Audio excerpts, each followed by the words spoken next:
नमस्कार, आयन भारत में आपका बहुत बहुत स्वागत है। बड़ी खबर इस वक्त की, चुनाव आयोग जो आंकड़े दे रहा है उसके अनुसार बीजेपी दिल्ली चुनाव में 46 सीट पर बढ़त बना चुकी है और आम आदमी पार्टी जिसने 2020 के चुनाव में 62 सीट हासिल की थी उसको सिर्फ 24 सीट पर बढ़त हासिल है। यानी सोचिए, बीजेपी 8 से लेकर 46 तक के आंकड़े पर पहुंची है। हालांकि ये अभी रुझान है, लेकिन अब 10 से ज्यादा राउंड की, तकरीबन 11 राउंड की गिनती हो चुकी है, तो यह माना जा सकता है कि आंकड़ों में अगर फेरबदल होगा तो बहुत ज्यादा नहीं होगा, तकरीबन यही आंकड़े रहने वाले हैं। और बीजेपी 46 सीटों पर बढ़त बना चुकी है, आम आदमी पार्टी ने 24 सीटों पर बढ़त बनाई हुई है। कपिल मिश्रा करावल नगर से बीजेपी उम्मीदवार, वो आगे चल रहे हैं। करनैल सिंह बीजेपी के उम्मीदवार शकूर बस्ती से आगे चल रहे हैं। यहां से आम आदमी पार्टी के सत्येंद्र जैन हैं। सत्येंद्र जैन, जिनके बारे में आपको याद होगा, वो जेल गए थे हवाला कांड में, साथ ही साथ उनके वीडियो भी वायरल हुए थे। वो किस तरह से जेल में मसाज करवा रहे थे। लोगों ने कहा कि जो जेल जाते हैं उनको हम वोट नहीं देते। ये इस बात की पुष्टि करता है। सत्येंद्र जैन पीछे चल रहे हैं। और सबसे बड़ी खबर, नई दिल्ली सीट से प्रवेश वर्मा आगे चल रहे हैं। यानी जो आम आदमी पार्टी के मुखिया हैं, संयोजक हैं, दिल्ली के पूर्व मुख्यमंत्री हैं, जिन्होंने 2012 में अपनी पार्टी बनाई, 2013 में जीत हासिल की। उस समय की मुख्यमंत्री शीला दीक्षित, जो 3 बार की मुख्यमंत्री थी दिल्ली की, उनको हराकर 2015-2020 में भी भारी बहुमत से जीत हासिल की। आम आदमी पार्टी की सरकार बनी, वो खुद अपनी सीट पर हारते हुए नजर आ रहे हैं। हालांकि अभी कई राउंड की गिनती होना बाकी है, लेकिन अभी जो मार्जिन है वो दिख रहा है, वो बढ़ता जा रहा है। यानी अरविंद केजरीवाल अब तकरीबन 1200 वोट से पीछे हो गए हैं प्रवेश साहिब सिंह वर्मा से। 9 राउंड की काउंटिंग हो चुकी है, 10वें राउंड की काउंटिंग चल रही है। लेकिन स्थिति अभी ये कि ये जो डिफरेंस है, पहले ये 200-250 का था, ये धीरे धीरे बढ़ता जा रहा है जैसे जैसे राउंड ऑफ काउंटिंग बढ़ रही है, और अब ये 1200 के करीब पहुंच गया है। संदीप दीक्षित जो इस वक्त इस बार चुनाव में उतरे, उन्होंने 3000 करीब वोट हासिल किए हैं। उम्मीद की जा रही थी कि अगर अरविंद केजरीवाल ज्यादा वोट हासिल, नुकसान होगा अरविंद केजरीवाल को, तो उसकी वजह संदीप दीक्षित हो सकते हैं। और जो इस वक्त मार्जिन दिख रहा है उससे कम से कम ये आंकड़े ठीक लग रहे हैं। हमारे साथ जुड़े हैं कांग्रेस के नेता शिबली मंजूर। शिबली जी, कांग्रेस पार्टी इस बार लगा कि दिल्ली में चुनावी मैदान में उतरी है, लड़ाई लड़ रही है, लेकिन नतीजा वही दिख रहा है। अभी तक 0 सीट कांग्रेस पार्टी को मिली है, 0 सीट पर बढ़त दिख रही है, मतलब कुछ भी हासिल नहीं हो पाया। चलो जी, पहले तो मैं आपका धन्यवाद करता हूं कि आज के चुनाव के जो परिणाम जो अभी पूरी तरह घोषित नहीं है, मिडवे हैं अभी। ये कह लें कि आधे राउंड की काउंटिंग अभी पूरी हुई है। उससे आपने इस परिचर्चा का आयोजन किया है और मुझे उसमें बुलाया, उसके लिए मैं धन्यवाद कहता हूं आपको।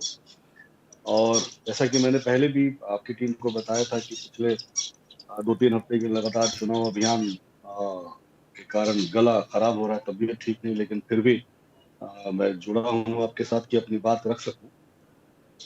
तो अर्चना जी देखिए, मेरा इसमें कहना यह है कि हमें कितनी सीट मिली पिछले चुनाव में, या कितनी सीटें इस बार मिली, आंकड़ा 0 पे रहा, या अभी जब गिनती आगे बढ़ेगी और राउंड खुलेंगे अभी गिनती के वोट्स के, तब पता चलेगा। लेकिन जरूरी मैं समझता हूँ ये है कि हम लोगों ने जिन मुद्दों पे चुनाव लड़ा, जो लोगों के सामने जो हम लोगों ने एक मसौदा रखा है, एक प्लानिंग रखी थी, दिल्ली को किस तरह से, शीला दीक्षित जी वाली दिल्ली जो थी, जिस वक्त शीला दीक्षित जी की सरकार थी, दिल्ली में किस तरह से विकास हो रहा था, किस तरह से हर घर सुख और समृद्धि पहुंच रही थी, उसको फिर से दोबारा से दिल्ली के अंदर लाने की योजना के साथ, उसी तर्ज पे डिजाइन किए गए हमारे मैनिफेस्टो के साथ हम चुनाव लड़ रहे थे। और आपको एक बात ये माननी होगी कि इस वक्त जो दिल्ली के हालात हैं, जो मौजूदा सरकार थी, पिछली इनकम्बेंट सरकार अरविंद केजरीवाल की हो, या इस वक्त आगामी सरकार, ऐसा जो प्रतीत हो रहा है कि बीजेपी की बनने वाली है, इन दोनों पार्टियों से अगर आकलन करें आप, हमारी जो सरकार रही दिल्ली के अंदर, या हमारा जो इस बार का मैनिफेस्टो था, तो आपको अंतर साफ साफ दिखेगा कि कांग्रेस जो है वो विकास की राजनीति करती है, जोड़ने की राजनीति करती है, और एक होलिस्टिक पॉलिटिकल पार्टी का जो ऑब्जेक्टिव होना चाहिए, जो गवर्नमेंट का ऑब्जेक्टिव होना चाहिए, उसकी राजनीति करती है। फ्री बीज में केवल हमारा यकीन नहीं है कि केवल हम फ्री बीज दे देंगे तो देश की स्थिति सुधर जाएगी, राज्य की स्थिति सुधर जाएगी। अच्छी सरकार वो होती है जो इमीडिएट रिलीफ में फ्री बीज भी दे। मैं नहीं कह रहा कि भाई हमारा मुल्क एक वेलफेयर मुल्क है, वेलफेयर स्टेट है, इसमें जो last man in the line है उसके भी हितों की रक्षा करना, उसकी भी अच्छे जीवन के लिए पर्याप्त प्रावधान बनाना सरकार का काम है। लेकिन इससे एक बड़ा काम सरकार का ये होता है कि आने वाले समय में देश की स्थिति हो, किसी राज्य की स्थिति हो, किस तरह से सुधरेगी, किस तरह से नौकरियों का सृजन होगा, किस तरह से इंफ्रास्ट्रक्चर बढ़ेगा, किस तरह से इंडस्ट्रियल कॉरिडोर्स लगाए जाएंगे, किस तरह से महंगाई कम होगी। इन चीजों के ऊपर हम अपना मसौदा लेके उतरे थे, लेकिन दिल्ली की जनता ने किसी दूसरी चीजों को उन्होंने प्रेफरेंस दिया। जो बांटने की राजनीति करने वाली पार्टी है भाजपा, उसके कैंडिडेट को, उसके प्रत्याशियों को उन्होंने प्रेफरेंस दिया। तो उनकी अपनी इंडिविजुअल चॉइस है, जैसा प्रेफरेंस दिया है, जैसे नेताओं को उन्होंने चुना है, जिस पार्टी को चुना उसी प्रकार से उनको सरकार मिलेगी। आपने देखा कि बांटने की बात करने वाले, तोड़ने की बात करने वाले, नफरत की बात करने वाले कई प्रत्याशी मैदान में थे। इस समय संसद में बद्दी बद्दी गालियों का प्रयोग करने वाले प्रत्याशी बीजेपी की तरफ से मैदान में थे। इस बार सुबह से शाम तक पाकिस्तान, हिंदू मुसलमान का राग अलापने वाले प्रत्याशी इस बार बीजेपी की तरफ से मैदान में। तो हमने कभी विभाजन की राजनीति, हमारी पार्टी ने कभी नहीं की है, ना उस लाइन पे हम लोग राजनीति करेंगे। देश के लिए एक अच्छा भविष्य, राज्य के लिए एक अच्छा भविष्य की राजनीति की इच्छा रखती है पार्टी, और उसी इच्छा के साथ हमने चुनाव को लड़ा था। बाकी जनता का जो फैसला हो वो सर आंखों है, डेमोक्रेसी है, लोकतंत्र है, जनता सर्वोपरि है। आप जो बात कह रहे हैं कि वाकई शीला दीक्षित, ये तो बात बिल्कुल ठीक है कि शीला दीक्षित जी ने जो काम किया था दिल्ली के लिए, वो काम उसके बाद दिल्ली के में हुआ नहीं। और पिछले 3 बार से मुख्यमंत्री भले ही अरविंद केजरीवाल बने हो, लेकिन जिस काम की उम्मीद दिल्ली की जनता कर रही थी वो काम उन्होंने किया नहीं। और शायद इसी का परिणाम है कि जनता ने इस बार उनको बाहर का रास्ता दिखा दिया है।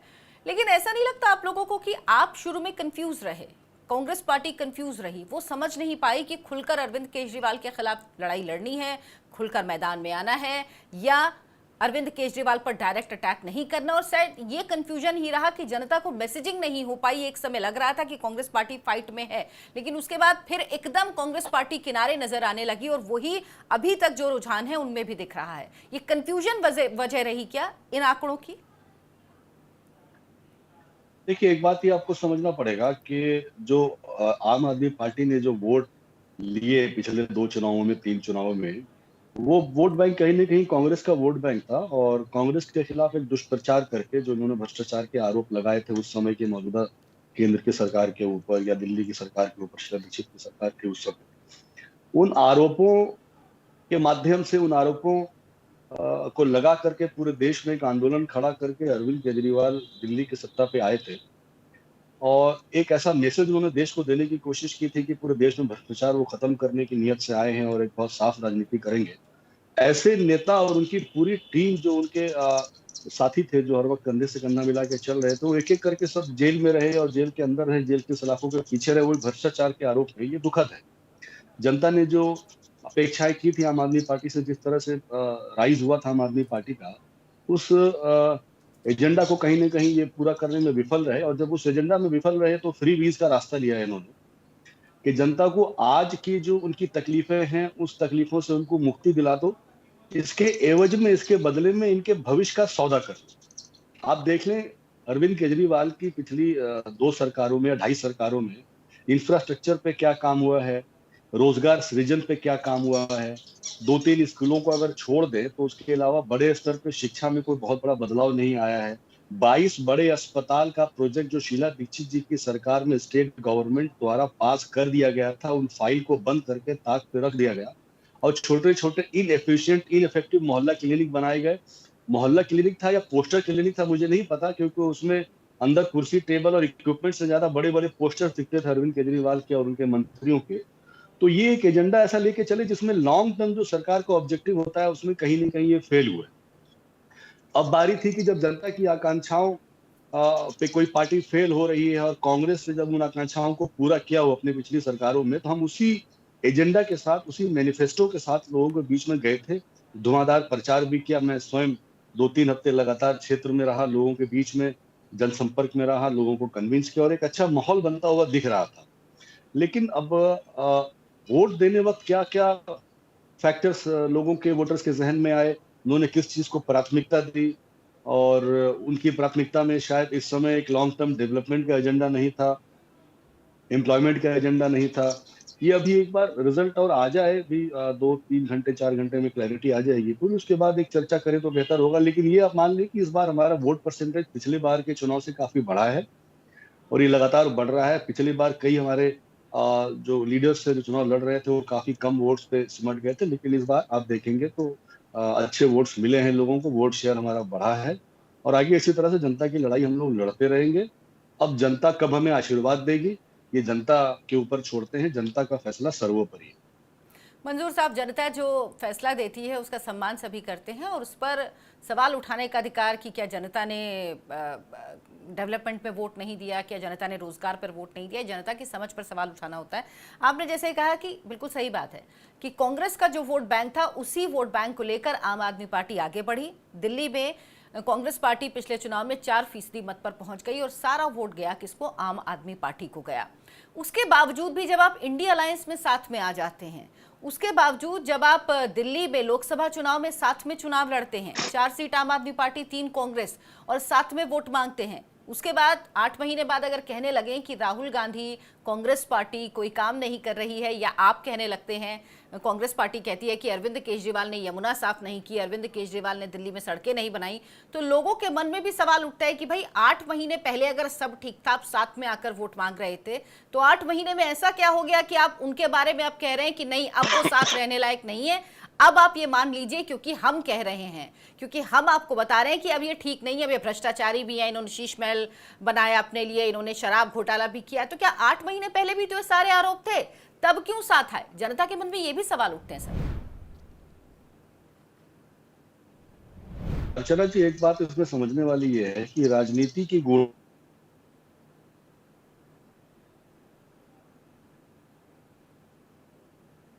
होती है, उसको समझ के ही किसी एक कंक्लूजन पे, किसी एक धारणा पे पहुंचेंगे तो बेहतर रहता है। ये जो इंडिया गठबंधन की आपसी सहमति थी, अंडरस्टैंडिंग थी, 2024 के लोकसभा चुनावों को लेकर थी, ये आपको भी पता है, ये सबको पता है। दिल्ली में आम आदमी पार्टी, कांग्रेस प्रमुख विपक्ष की भूमिका में रहे हैं। यहाँ पे चुनाव नहीं लड़ना मतलब अपने संगठन को खत्म करने जैसा था।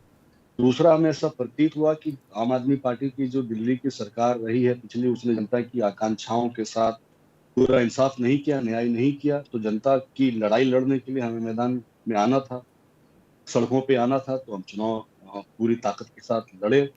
और मैं आपसे एक आध सवाल और पूछता हूँ, और भी मुझे लगता है श्रोता हैं और साथ में लोग जुड़े हुए हैं। साहिल सिंह जी का नाम दिख रहा है, अर्चना सिंह जी और लोग भी जो सुन रहे हैं।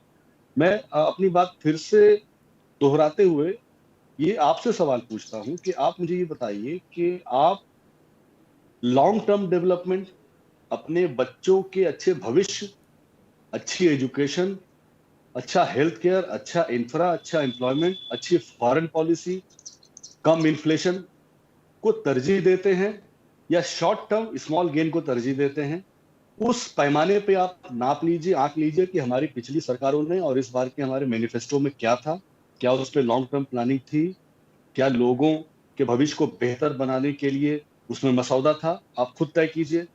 दूसरा, भारत के जैसा जो डाइवर्सिटी वाला देश है, इसमें अलग अलग धर्म के, अलग अलग जात के, अलग अलग भाषाई आधार पे लोगों में डाइवर्सिटी है, उसमें क्या बांटने वाली बात करने की राजनीति को आप बढ़ावा देना चाहती हैं, या उसमें एक अच्छी राजनीतिक पार्टी की समझ ये होनी चाहिए कि जोड़ने की बात करे, बंटवारे की बात ना करे, अलग अलग धर्म समुदाय को लड़ाने की बात ना करे? क्योंकि अगर हम अलग अलग धर्म समुदाय को जोड़ने की बात करेंगे तो हम अपने देश के लिए एक अच्छे भविष्य का निर्माण करते हैं, और हम अपनी आने वाली पीढ़ियों के लिए अच्छे भविष्य का निर्माण करते हैं। तो मैं आपसे सवाल पूछता हूं कि क्या इन दो पैमानों पे कहीं आपने देखा कि कांग्रेस पार्टी कहीं विफल नजर आई? आप तो हम उसी एजेंडा पे हैं, उसी लड़ाई के साथ लोगों की लड़ाई लड़ रहे हैं, आगे भी लड़ते रहेंगे। कांग्रेस पर लेकिन आरोप लगता है तुष्टीकरण का, क्योंकि 2024 के चुनावों के जो नतीजे आए उसमें दिखा कि कांग्रेस पार्टी को वापस से मुस्लिम वोट मिले हैं। और दिल्ली में जब राहुल गांधी ने अपनी सभा की शुरुआत की तो उन्होंने पहली रैली ऐसी ही जगह की जो मुस्लिम बाहुल थी, सिलमपुर। तो ये कहा गया कि कांग्रेस पार्टी को लग रहा है कि शायद इसके जरिए वो गेन कर सकती है, लेकिन वो वोट भी हासिल नहीं हुए हैं। क्योंकि अगर आप ओखला में देखें तो वहां पे भी अमानतुल्लाह खान ही आगे चल रहे हैं। कहीं पे भी इन सीटों पर भी जिनसे कांग्रेस को उम्मीद थी वहां पे भी कोई बढ़त हासिल नहीं हुई। सर देखिए, तुष्टीकरण की बात कहना गलत होगा। आप एक बात ये समझ लीजिए कि जिस समुदाय के खिलाफ देश के प्रधानमंत्री भी बड़े बड़े मंचों से खड़े होकर के कुछ बहुत अच्छे भाषण नहीं देते हैं, कपड़ों से पहचानने की बात करते हैं, और वो पूरा देश और पूरी दुनिया देख रही है। आप अगर उस समुदाय से ऐसी अपेक्षा करें कि वो समुदाय फिर भाजपा को जाके वोट देगा, जिसके तमाम नेता दिन रात उस समुदाय को गालियां देते हैं, उनको मार्जिनलाइज करने की साजिशें रचते हैं, बयान देते हैं, तो ये आपकी राजनीतिक सूझबूझ पे मैं समझता हूँ बड़ा प्रश्न चिन्ह है। अब भाजपा के बाद जो प्रमुख विपक्ष है, या इस बार इंडिया गठबंधन में सारी सेकुलर पार्टियां साथ आई थी संविधान बचाने की लड़ाई में, तो मुसलमानों ने एक तरफा वोट कांग्रेस को दिया। दूसरी कई जातियों ने, दलितों ने बड़े स्तर पे बड़ी संख्या में वोट कांग्रेस इंडिया गठबंधन को दिया। उत्तर प्रदेश के अंदर यादवों ने बड़ी संख्या में दिया। इस तरह से लोगों ने वोट दिया, और मैं समझता हूँ कि ये एक राजनीतिक तौर पर परिपक्वता दिखाई लोगों ने कि भाई संविधान, एक तरफ तो संविधान की हत्या करने वाले लोग हैं, देश की गंगा जमनी तहजीब को तार तार करने वाले लोग हैं, और एक तरफ वो लोग हैं जो संविधान को बचाने की बात करते हैं, देश की गंगा जमनी तहजीब को अपहोल्ड करने की, कॉन्स्टिट्यूशनल वैल्यूज को अपहोल्ड करने की बात करते हैं, तो लोगों ने चुना। दूसरी बात ये रही कि आपने अभी कहा कि अमानतुल्लाह खान ओखला से जीते या जीत रहे हैं, बढ़त बनाए हुए हैं। तो लड़ाई जब भी मुसलमानों के साथ, इस देश के जो 14-15% की आबादी है, इनके साथ एक बड़ी समस्या इस वक्त ये है कि वो अभी वर्चस्व की लड़ाई नहीं लड़ रहा है। वो राजनीतिक वर्चस्व के लिए, अपने कैंडिडेट जिताने के लिए, सरकार का हिस्सा बनने के लिए, मंत्री बनने के लिए, एमपी बनने के लिए, एमएलए बनने की लड़ाई नहीं लड़ रहा है। वो अपने अस्तित्व की लड़ाई लड़ रहा है। पिछले 10-15 साल का जो माहौल देश में बना है, उसमें बहुत बड़े स्तर पे मुसलमानों को मार्जिनलाइज करने की कोशिश की गई है, ये मैसेज दिया गया है। तो उस वक्त जहां पे भी मुसलमानों को लगता है कि ये पार्टी बीजेपी को हराने में सक्षम दिखती है, वो वोट उधर की तरफ शिफ्ट होता है। तो अपने वर्चस्व की लड़ाई नहीं, अपने अस्तित्व की लड़ाई लड़ रहा है।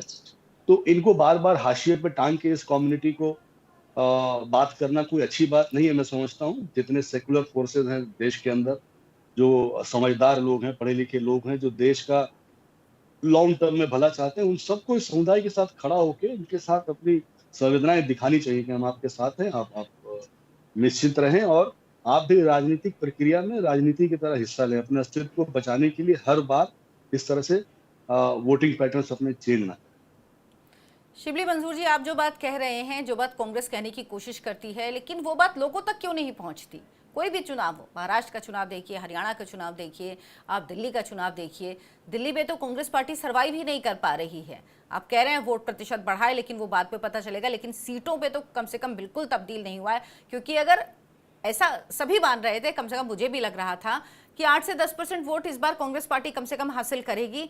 2015 से थोड़ी बेहतर स्थिति में, क्योंकि तब 9% था, उससे थोड़ी बेहतर स्थिति में पहुंचेगी, लेकिन वो होता हुआ दिख नहीं रहा है। तो क्या ऐसी कमियां हैं आपके अंदर? क्योंकि हम दूसरों पे आरोप लगाते हैं, बिल्कुल ठीक बात है कि आप कह रहे हैं इसने सब मान लिया, लेकिन हम अपना अवलोकन, आत्मावलोकन क्यों नहीं करते? हम ये क्यों नहीं देखते कि हमसे कहां पर कमी रह जा रही है? क्योंकि जब तक हम आत्ममंथन नहीं करेंगे तब तक हम कोर्स करेक्शन नहीं करेंगे। और कांग्रेस पार्टी में सबसे बड़ी कमी यही है कि वो ये तय करती है कि लोग इसलिए वोट नहीं दे रहे हैं, बीजेपी ये कर रही है, आम आदमी पार्टी ये कर रही है, सब ठीक है, लेकिन हमें क्यों लोग रिजेक्ट कर रहे हैं? इस पे भी तो काम करना होगा। नई पार्टी जो 2013 में बनी, उसको लोगों ने 67 और 62 वोट दिए, सीटें दी 2 बार। आप इस, लेकिन क्यों कांग्रेस को रिजेक्ट कर रही है पार्टी, देश? ये भी तो सोचना होगा। नहीं अर्चना जी, आपने ठीक कहा बिल्कुल। और ये आप लोगों की, जहां तक आपने बात कही कि हम लोग नहीं करते, ये आपका एक गलत बात कही है आपने। हर चुनाव के बाद पार्टी की इंटरनल रिव्यू मीटिंग होती है। जिस राज्य का चुनाव हो, वहाँ की जो उस प्रदेश की इकाई है, वहाँ की लीडरशिप के साथ में, जो सेंट्रल लीडरशिप है, उनके साथ में अवलोकन किया जाता है कि कहाँ हमसे चूक हुई और अब हम कैसे उसको ठीक कर सकते हैं, कार्यकर्ताओं के मनोबल को कैसे बढ़ाया जाए, जनता के बीच में और किस तरह से मजबूती से जाए। आपने बिल्कुल ठीक कहा है। आत्मावलोकन केवल राजनीतिक पार्टियों नहीं है, सबके लिए बहुत जरूरी है, हमारे लिए भी, आपके लिए भी, ताकि हम अपने भविष्य को और आगे जो हम एक्शन लेने वाले हैं, काम करने वाले हैं, उसको बेहतर ढंग से कर सकें। तो ये जल्दी ही इसके ऊपर चर्चा होगी, पार्टी की बैठक होगी, तो उसमें बातें निकल के आएंगी कि कहाँ हमसे कमी हुई। जनता का प्यार, जनता का सहयोग, जनता का आशीर्वाद पाने के लिए हमें और किन चीजों को बेहतर करना, यकीनन हम उनको बेहतर करेंगे। बिल्कुल, और इसकी ज़रूरत है क्योंकि वाकई एक सशक्त विपक्ष होना कहीं पे भी बहुत ज़रूरी। बहुत धन्यवाद आपका शिबली मंजूर साहब, हमारे साथ जुड़ने के लिए, इस तमाम चर्चा में भाग लेने के लिए बहुत बहुत धन्यवाद आपका। बहुत शुक्रिया आपका। और मैं माजरत चाहता हूँ, हो सकता है गले की खराबी की वजह से बहुत नहीं नहीं, आवाज मेरी आपको ठीक नहीं मिल रही हो, लेकिन फिर भी जुड़ना और आपके साथ संवाद करना मेरे लिए अच्छा नहीं अनुभव आप, था। धन्यवाद अर्चना जी। आपकी तबीयत ठीक नहीं थी, आप तबीयत नासाज थी, फिर भी आप हमारे साथ जुड़े, बहुत बड़ी बात है। Thank you so much sir, thank you. Ji.